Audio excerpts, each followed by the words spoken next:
നമസ്കാരം,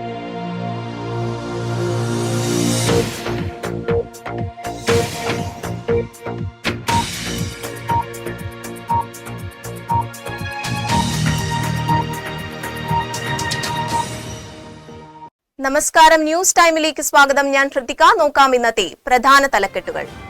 പോട്ട federal bank കവർച്ചാ case പ്രതി പിടിയിൽ. ഡൽഹി റെയിൽവേ സ്റ്റേഷനിൽ തിക്കിലും തിരക്കിലും പെട്ട് 18 മരണം.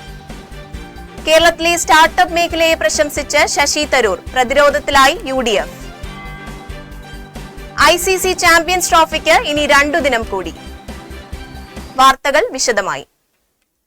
പോട്ടയിലെ ഫെഡറൽ ബാങ്ക് ശാഖയിൽ നിന്ന് 15 ലക്ഷം കവർന്ന പ്രതി പിടിയിൽ.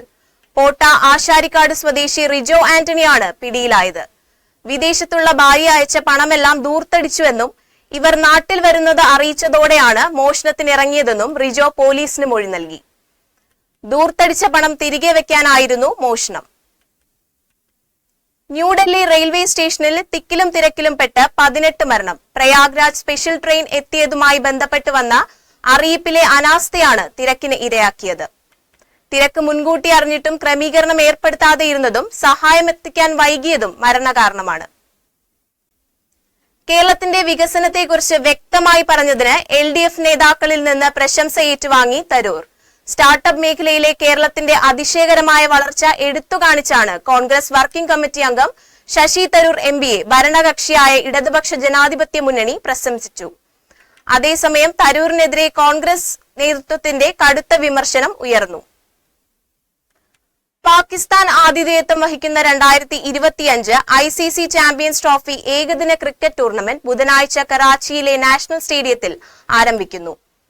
ഇന്ത്യൻ സമയം ഉച്ചകഴിഞ്ഞ് 2:30-നാണ് ICC ചാമ്പ്യൻസ് ട്രോഫി മത്സരങ്ങൾക്ക് തുടക്കമാകുന്നത്.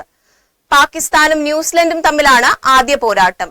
ഗ്രൂപ്പ് എയിൽ ഇന്ത്യ, പാകിസ്ഥാൻ, ന്യൂസിലൻഡ്, ബംഗ്ലാദേശ് എന്നീ ടീമുകളും ഗ്രൂപ്പ് ബിയിൽ ഓസ്ട്രേലിയ, ഇംഗ്ലണ്ട്, ദക്ഷിണാഫ്രിക്ക, അഫ്ഗാനിസ്ഥാൻ ടീമുകളുമാണ് മാറ്റുരയ്ക്കുന്നത്.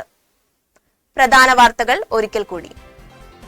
പോട്ട ഫെഡറൽ ബാങ്ക് കവർച്ചാ കേസ് പ്രതി പിടിയിൽ.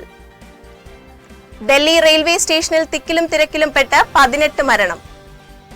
കേരളത്തിലെ സ്റ്റാർട്ടപ്പ് മേഖലയെ പ്രശംസിച്ച് ശശി തരൂർ. പ്രതിരോധത്തിലായി UDF.